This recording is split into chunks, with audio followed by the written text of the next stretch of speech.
warahmatullahi wabarakatuh. Ya, bertemu kembali di podcast IPARI Kantor Kementerian Agama Kabupaten Sidoarjo. Hari ini kita kedatangan tamu yang sangat super istimewa. Beliau adalah Pak Arif, gitu ya, kalau orang-orang memanggil panjenengan gitu. Beliau adalah Ketua IPARI Provinsi Jawa Timur. Alhamdulillah, kedatangan tamu yang sangat banyak beserta rombongnya, kata orang Jawa. Beserta rombongan, alhamdulillah. Assalamualaikum Pak Arif. Waalaikumsalam warahmatullahi wabarakatuh. Bagaimana kabar hari ini Pak Arif? Alhamdulillah sehat. Alhamdulillah sehat. Senang bahagia. Senang bahagia Ya. gitu nggih. Iya. Ada informasi apa sekarang untuk IPARI Jawa Timur ini Pak Arif? Menurut jenengan? Ini langsung ditodong informasi.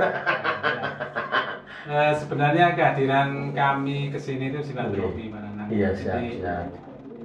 kami dari pengurus harian wilayah Provinsi PW IPARI Jawa Timur itu niatnya silaturahmi. Jadi ya ini kami alhamdulillah bisa ketemu dengan kawan-kawan pengurus PD IPARI Kabupaten Sidoarjo dan bisa ngobrol ya, bincang santai di podcastnya PD IPARI Kabupaten Sidoarjo. Iya. Jadi kalau terkait dengan informasi dari wilayah, ya. Jadi memang kita dari PW Jawa Timur akan mengadakan kegiatan yang nantinya akan kita sounding dengan bagian atau dari bidang yang lain ya. Itu yang ada di Kementerian Agama dan kegiatan yang ada di lintas sektor. Ya. Jadi kegiatan ini kita agendakan pada saat kita raker di Batu. Oh iya, siap. Awal tahun. Iya, awal tahun kita. Ya. Siap. Jadi pengurus wilayah itu setelah melaksanakan raker, kemudian kita petakan kembali mana yang bisa kita laksanakan di awal tahun, pertengahan atau di akhir tahun. Kebetulan untuk di Jawa Timur ini berbagai program yang sudah jalan, sudah dilaksanakan baik oleh pengurus harian ataupun oleh pengurus bidang. Ya, jadi kemarin sudah dilaksanakan berbagai program kegiatan baik secara offline maupun online. Sebagai organisasi profesi yang memang berjenjang dan berjejaring, kita bicara jenjangnya itu kan PP itu kan kepengurusan IPARI itu kan ada yang di pusat. Yang pusat, singkat wilayah, PP ya. Kemudian di tingkat provinsi ada namanya wilayah dan di tingkat daerah kabupaten kota ya PD. Tentang kegiatan yang berjejaring ya. Jadi kalau di PP di pusat itu kan menyangkut banyak hal terkait dengan organisasi dan sebagainya. Nah, kita di wilayah pun juga meneruskan kebijakan ataupun program-program yang di pusat. Nah, untuk di wilayah kegiatan-kegiatan kita yang sudah kita laksanakan ada kegiatan kajian itu ya. Yang 1 bulan itu. Tiap 1 bulan. Sekali ada kegiatan sensitif ya yang dilaksanakan oleh bidang hukum, kemudian lintas sektor ya.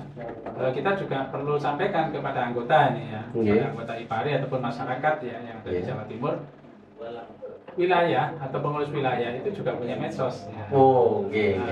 Kita punya IG, kita punya YouTube, kita punya TikTok dan alhamdulillah ya responnya itu, dan kita tidak hanya kita tag ya hanya sampai di lingkungan internal, tapi di lingkup lintas sektor juga kita jalan ya dengan kementerian yang lain dan dinas-dinas yang lain. Harapannya IPARI ini semakin dikenal bukan hanya oleh anggota, ya, bukan hanya di lingkungan Kementerian Agama, tapi juga di masyarakat luas. Seperti program IPARI ya. Terus yang kedua nanti juga akan ada kegiatan retreat kemah nasional. Alhamdulillah. Kemah moderasi beragama yang akan dilaksanakan di Bogor. Insya Allah nanti di awal bulan Desember. Ya, tanggal 2 sampai tanggal 4. Iya, siap. Seperti itu Pak. Iya.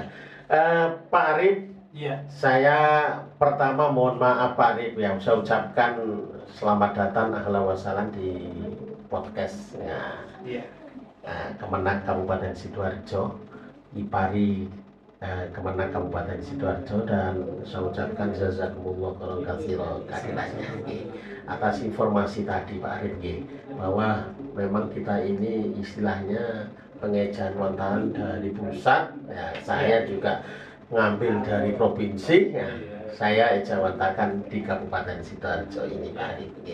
Iya, alhamdulillah Pak Arif. Terus yang 1 bulan sekali itu alhamdulillah banyak yang mengikuti Pak Arif. Ya, terima kasih. Ya, alhamdulillah banyak yang seneng, welcome atas ya wawancara, seneng lah, dibuat happy gitu Pak Arif. Ya, alhamdulillah. Kita tunggu program berikutnya yaitu yang namanya Kemah Moderasi Beragama. Dan saya berharap, kami ini berharap Pak Arif, kami ini kapan yo ono kemah beragama, moderasi beragama tingkat provinsi ya. Itu Pak Arif, itu yang kangen-kangen oleh teman-teman Pak Arif ya. Itu bagaimana Pak Arif? Oke, ya. Jadi memang begini Pak Nanang, terkait dengan program kemah moderasi beragama, ya sebenarnya di tahun ini kita pun juga dapat tawaran ya untuk melaksanakan kegiatan itu, tapi kita juga melihat ya di daerah ini kan juga sudah sering ada kegiatan kemah ya. Kemarin yang sudah kita datangi itu ada yang di Trenggalek, kemudian yang melaksanakan juga Surabaya. Nah, terakhir kemarin kami hadir di Gresik. Gresik. Ya, Gresik, teman-teman Gresik adakan kegiatan kemah.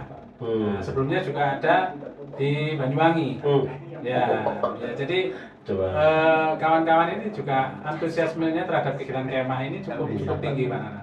Nah, kita pun di provinsi juga sebenarnya kepingin mengadakan ya, mungkin tidak tahun ini ya, karena juga tidak memungkinkan. Dan yang kedua, karena di tingkat pusat atau di nasional mengadakan kemah, ya kita nanti retreatnya ke sana, ngikutin ke sana. Makanya kami berharap nantinya untuk kegiatan kemah nasional ini bisa diikuti oleh kawan-kawan dari PD-PD juga.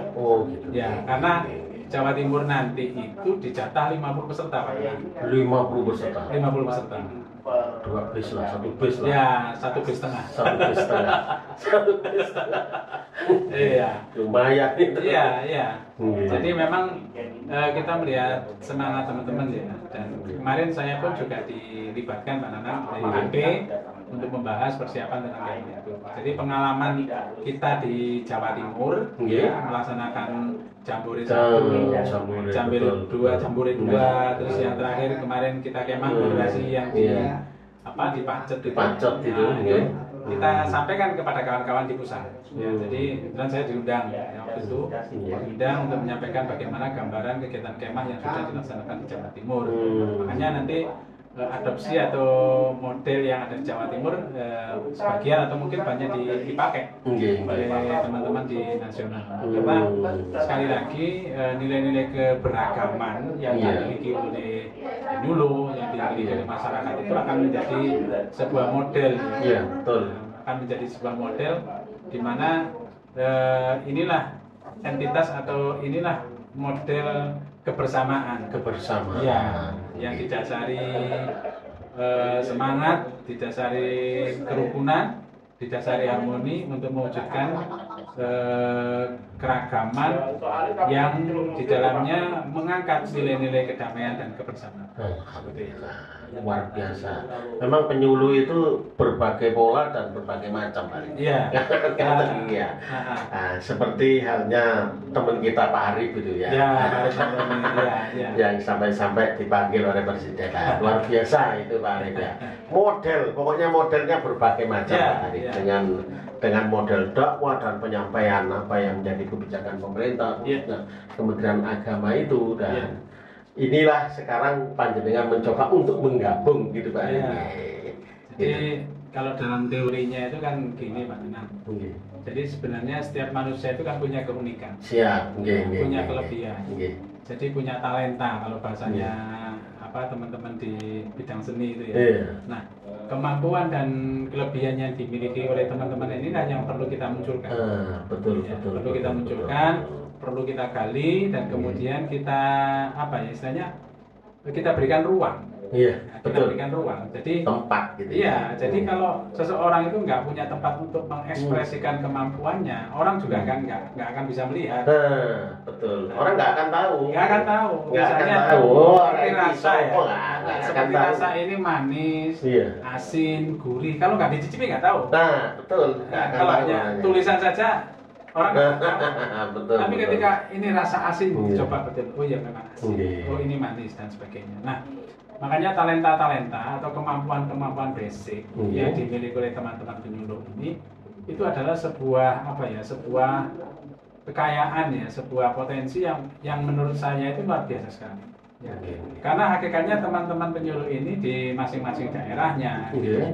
di masing-masing kelompok binaannya, kelompok sasarannya, ini mulai memiliki pola dan memiliki pendekatan yang berbeda-beda. Ya. Ada yang menggunakan pendekatan budaya, Ya. ada yang menggunakan pendekatan lingkungan, ada yang menggunakan pendekatan ekonomi, ada yang menggunakan pendekatan skill dan sebagainya. Ya, Nah, siap. dari situlah teman-teman itu bisa memunculkan keragaman atau kemampuan untuk menunjukkan penyuluh itu tidak hanya bisa bicara. Ya, betul. Nah, tidak hanya bicara, Iya, iya. tapi juga bisa berbuat secara nyata yang memiliki nilai manfaat kepada masyarakat secara luas. Ya, Seperti itu. siap. Jadi keragaman itu yang akan kita jadikan yo opo carane IPARI itu akan menjadi sebuah model yang luar Ya, biasa. betul. Oke. Makanya termasuk kemah itu ya. Nggih. Jadi kemah moderasi beragama ini menurut saya itu menjadi sebuah model. Ya. Jadi model penyuluh agama untuk menunjukkan keragaman bukanlah sebuah sesuatu yang harus kita takuti. Justru keragaman ini akan semakin memperkaya kita untuk mewujudkan interaksi dan komunikasi dengan berbagai pihak. Seperti itu, Pak. Alhamdulillah. Terima kasih atas segala atensi atau ilmu yang sudah diberikan kepada kami Pak Arif. Sama-sama. Matur suwun kedatangan dari jauh-jauh Pak Arif dari Malang Pak Arif ini kepada kita, dan saya tutup dengan ucapan Assalamualaikum warahmatullahi wabarakatuh. Waalaikumsalam warahmatullahi wabarakatuh.